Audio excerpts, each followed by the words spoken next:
for me. But if I'm only for myself, then what am I? And so we have, as Muslims, we are for all of humanity. Kuntum khayra ummatin ukhrijat linnas. You are the best community that's come out for humanity. It doesn't say for the Muslims. You're actually supposed to be exemplars and people vying in virtue and showing who you are. So my own personal experience of engagement is that I know that it's had an impact. And I'll just give you one example. Sam Brownback, who was the governor of Kansas, he enacted an anti-Sharia law in the state of Kansas. He is now the ambassador for religious freedom. I've seen the transformation that's happened in him through interacting with Shaykh Abdullah bin Bayyah.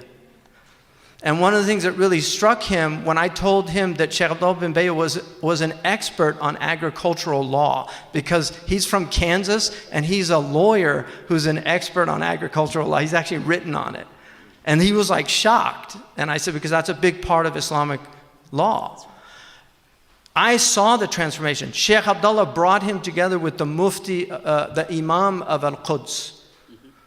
And I saw the imam complain about, because he said, if America's for religious freedom, you need to do more for Al-Quds. Whether he does or not, that's his tawfiq or not. But the point is that I saw that transformation happen in that man. He has a different opinion of Islam after interacting with the intellect and the legal genius of that man. Now, for me personally,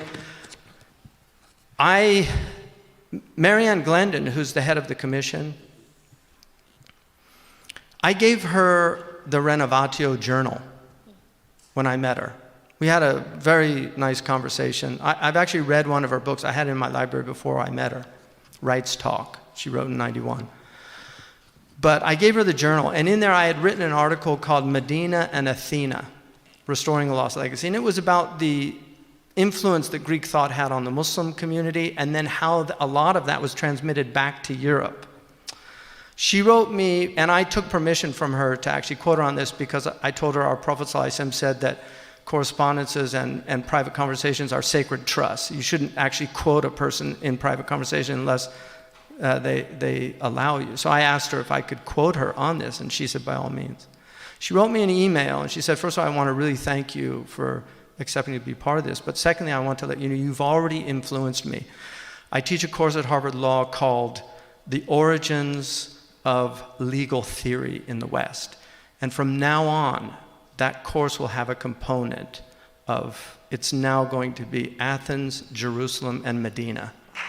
And that's at Harvard University, where these young people who might never hear something like that, like what's the influence of Muslims on Western law? People don't know that Napoleonic law, which is one of the most important elements of statute law, even in the United States, and Louisiana still uses Napoleonic code, that Napoleonic law was heavily influenced by Maliki fiqh, and Napoleon had all of those books translated into French.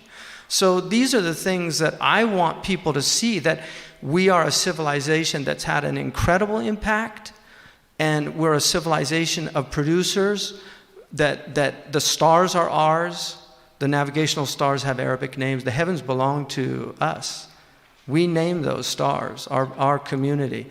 The numerals that people add and subtract and multiply by are ours. They're not Indian, they are Arabic. They like to put Hindi Arabic, but the ones we use are not the Indian ones. They're the North African ones that were developed by Muslims to show the angles. So we have had a huge impact on Western civilization. And this civilization, the beauty of being indebted is that you actually, good people feel a sense of, that they should be grateful, and then bad people, it just makes them angry.